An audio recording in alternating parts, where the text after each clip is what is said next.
Aw, there's nothing to eat.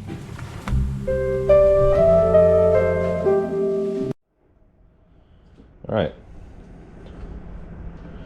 So today, we're gonna make 3 pounds of ground beef. We need something to hold 3 pounds of beef. Okay. So, first things first, get some high heat going. Just get that heat synced up into that metal there. Okay, so we're all pretty much aware that the most important part of tacos is the sour cream, but we'll get to that. What we must do here first is season our tacos. We're gonna see there's an extraordinary amount of salt in things, so if you don't eat anything else other than the own food that you make, it's okay, salt it. Make it taste good. Feel good about that food you ate. Okay, so what we're gonna do here is start with our onion powder. The amount of meat we have here, this is going to be like 4 days worth of taco meat, so we're not even wasting our time here. This could be part of a meal prep thing. For this amount of meat, what I've done here is I've dumped out 2/3 of my jar of onion powder. That's about 2 ounces.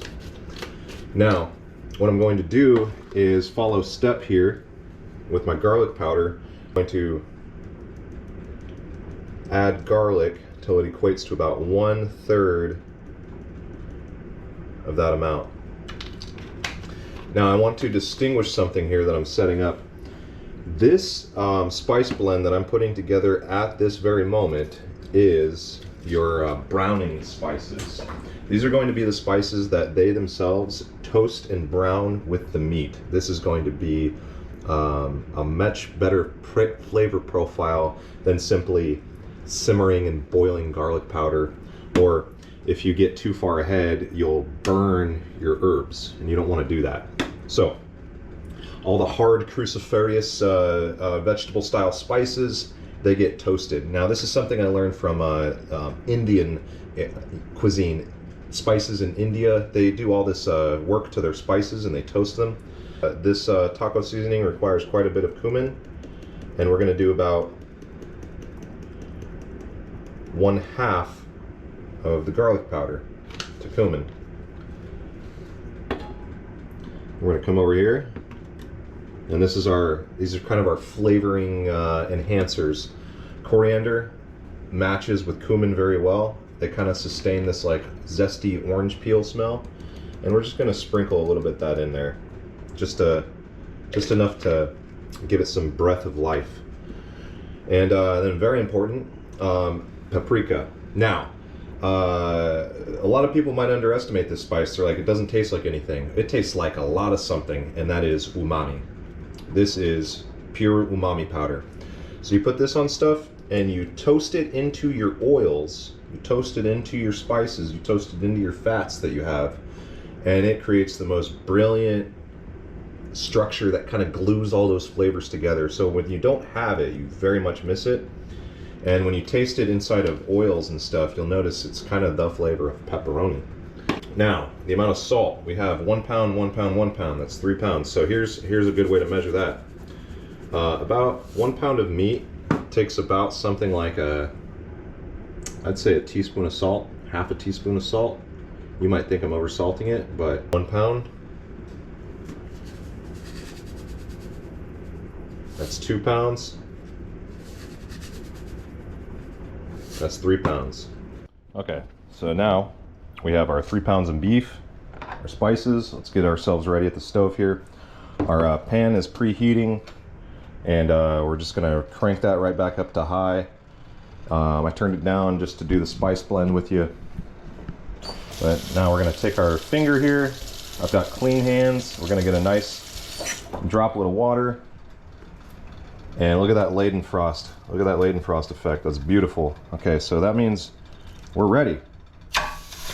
You hear that? Friggin'. So this is the best way. Now we got our beef in. We're gonna dump our spices in because those are important. We gotta toast those up. Gotta brown that with the meat. So what I start doing immediately, just chopping that spice blend in there. And you wanna keep stuff moving. You don't want to burn it. But trust me, if you pull this off, these are going to be the best flavored tacos you've ever had. And you'll notice that the grease doesn't come out of the meat when you high sear it like this. And what grease does make it out of the meat, guess what happens to it? See that onion powder? Absolutely a desiccant. That onion powder takes that fat and that water, soaks it right up, and then it just becomes pure flavor bomb. That paprika toasts up and mixes with that oil and that onion. And that paprika pulls that oil, and it tastes like pure umami powder. And so that is the key there to brilliant tacos. So we're going to continue this, and you can see, look at that work that I did. Look at that. The little bit of water and steam coming out of the beef, it's deglazing the pan itself. Nothing's sticking. We've got our beef. We got our last bit of pink left in there. That's going to be nice. I turned the heat off, as you can see here. And so what we're going to do is take that. Actually, we're going to leave that on there. What you want to do is get some water now. Now, so for 3 pounds of beef, it doesn't take much water. Just a little bit, just enough to wet things up. Now, I'll tell you the purpose of this. What we're going to do is we browned our spices, right? This is a half cup, by the way. So we browned our spices. Now, so this is 3/4 of a cup. Now we've got this this simmer layer, this simmer sauce going here. This is going to emulsify the beef a little bit. What we still need to do is add our simmering spices, our herbs. So I've got here some oregano.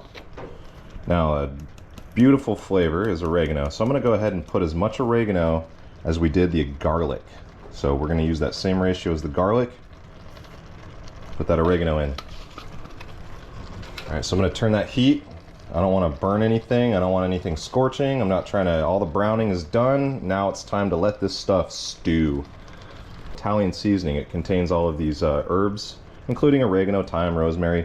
Now, if you've ever had real Mexican cuisine, they use a lot of cool aromatic spices and herbs. And I found that adding Italian seasoning is a great shortcut to getting some nice herbal flavors. We want to do as much Italian seasoning as half of the amount of oregano. Oregano is the main flavor profile. Cumin is the main toasting spice. Everything lays on the onion and garlic, and the paprika pulls it all together. So let's go ahead and add our Italian seasoning.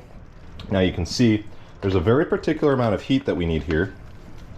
And this heat is, now on my stove, it's about between level 2 and 1, which is called low.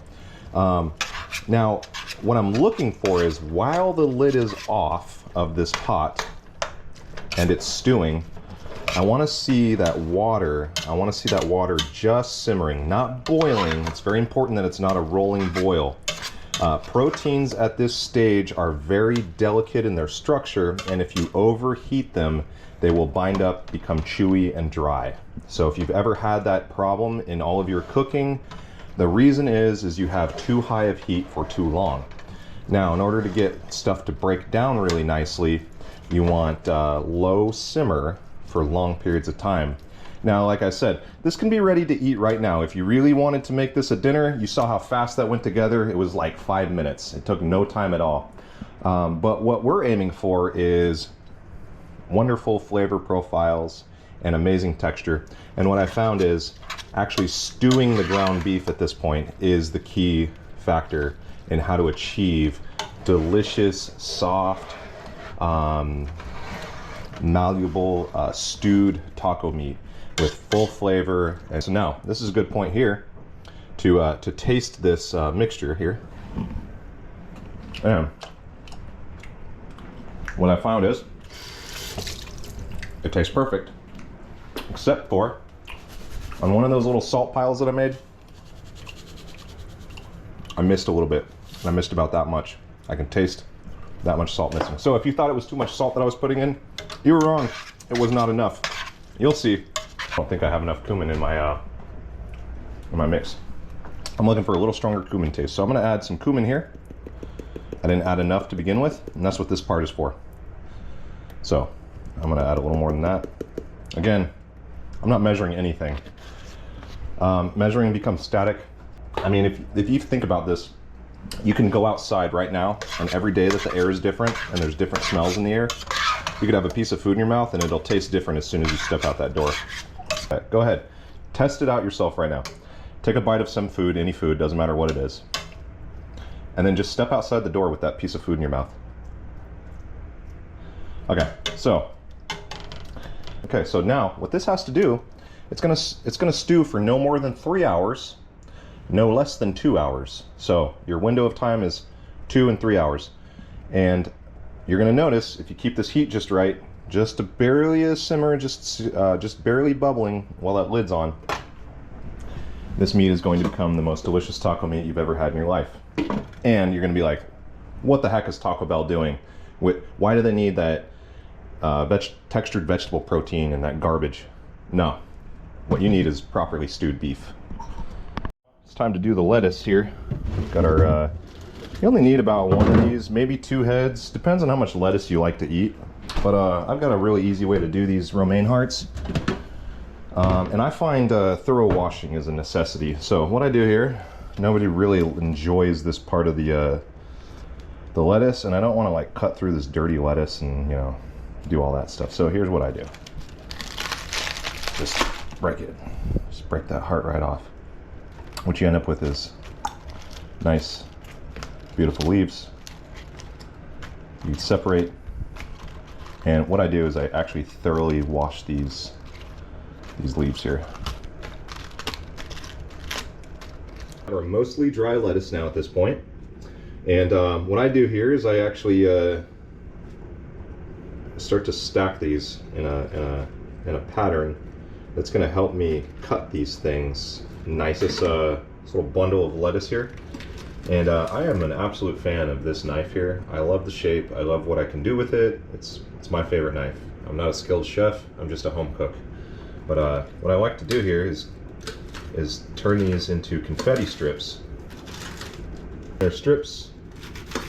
Nice confetti. It's like the grass in the bottom of an Easter basket. In fact, that's probably all this stuff is worth. It's just crunchy water.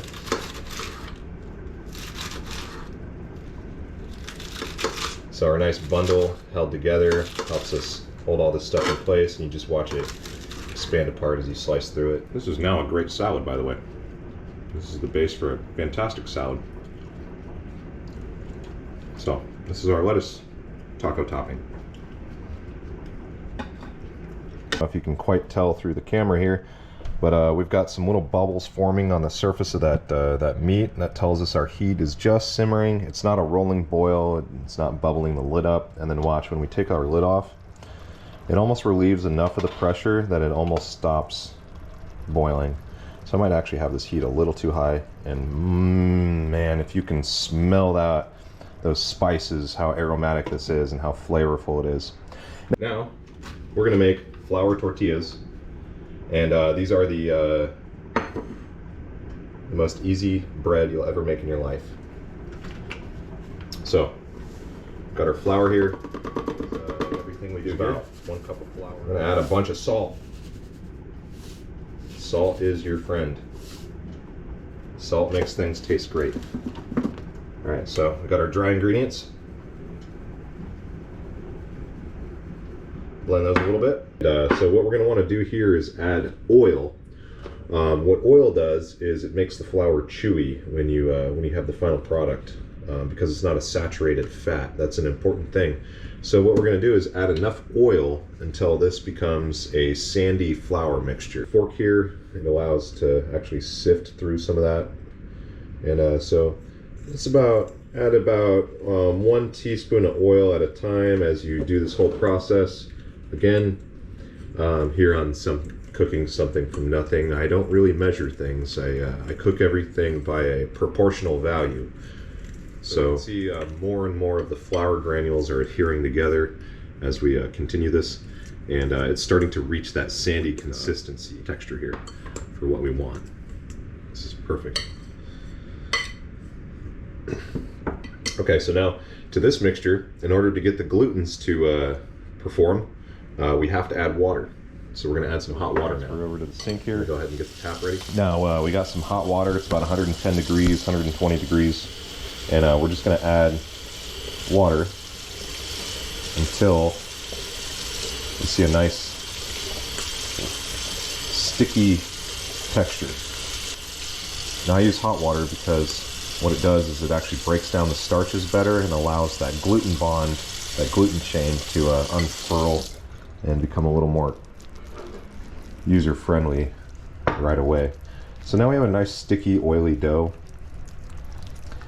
And we don't want our flour too dry, because it's actually, once you get to a certain point, once those glutens start to unbind and relax out into those chains, it's actually more difficult to work from dry to wet than it is to work from wet back to a drier state. Our flour that we initially put in there is going to hydrate, and that's going to work wonderfully for our gluten chains.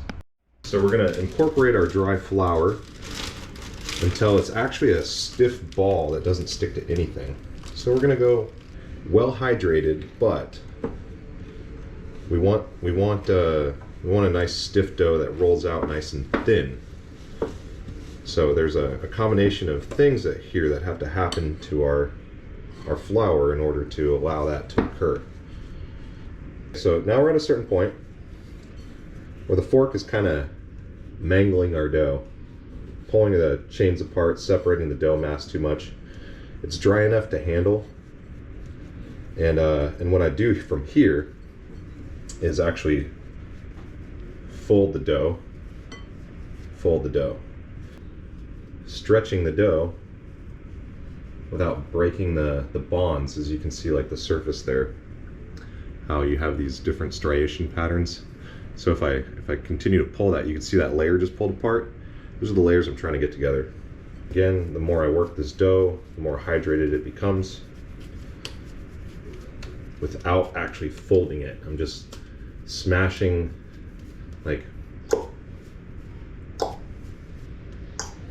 smashing it like this, and that's pressing all those layers together without breaking the bonds further. It's actually adding structure, and then I give it a nice circular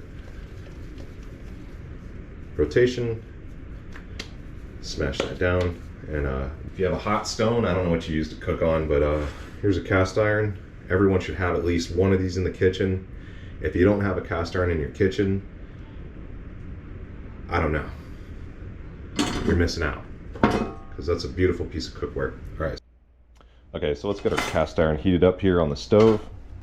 We're gonna get that thing set on high.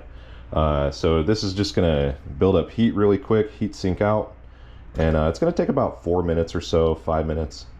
Get that surface nice and hot. And so you're gonna wanna turn the stove to just below medium, and that's gonna be a good temp once you have this thing tempered and ready to go. All right, get some water in your hand here, and poof, it immediately evaporates. Now it's time to roll our dough out here. This is probably going to be quite a bit of work to do this whole mass at once. Let's be smart here. Let's break these apart. You're going to want to keep a flour dredge on hand. That way you can just powder the surface of this tortilla dough. And as you roll it out, you'll notice it does not stick to the surface. It's very springy, but once you get to a certain point, you'll inundate that dry flour into the dough and it'll start sticking. As you can see, that small amount of dough is not such a small amount of dough. It's going to make quite a few nice sized tortillas. Out here is a general sized bowl here, and this is how we're going to make our circle. Making sure to get all the edges. All right, nice. All right, so we've got our nice hot pan here. I love cast iron for this reason. It doesn't really deteriorate as you overheat it, so it's pretty forgiving hunk of metal there. We got our tortilla sheet right here. We got our temperature at about 4. Our pan is still hot. Boom, in we go.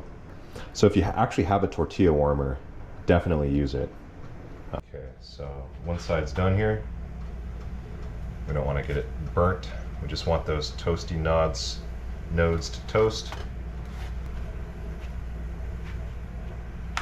That one's almost done. Okay, so nice. We got rid of that clear look to the dough. And voila. nice tortillas. Go ahead and get these on our steamer plate.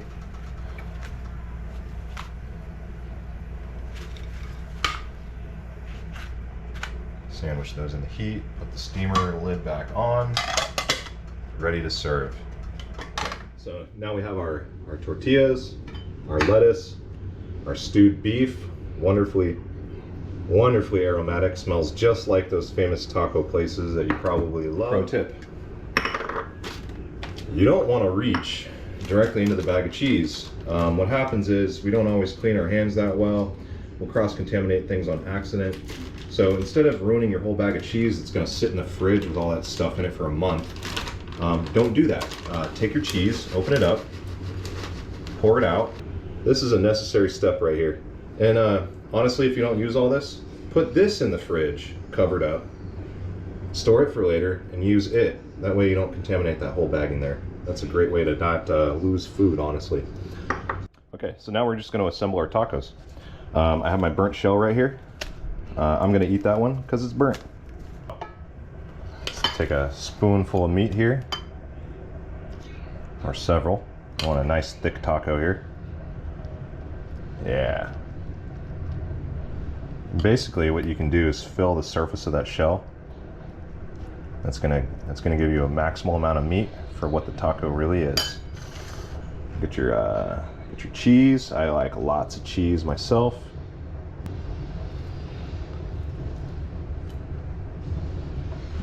Ah. Our taco. Dig in. There's no baking soda flavor, there's no baking powder flavor. The taco meat, I'm telling you, it's spot on to your favorite taco place you've ever had. You'll be like, I recognize this in everything. The nice thin strands of lettuce, a little extra crunch, not too much flavor, a little watery, a little grassy, a little earthy flavored. I love that mix in there with the meat.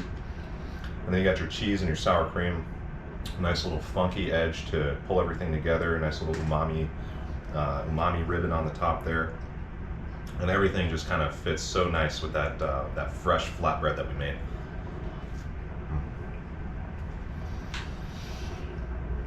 There's something about homemade food. Well, this was cooking something. In fact, cooking tacos from nothing. Wow, you made this?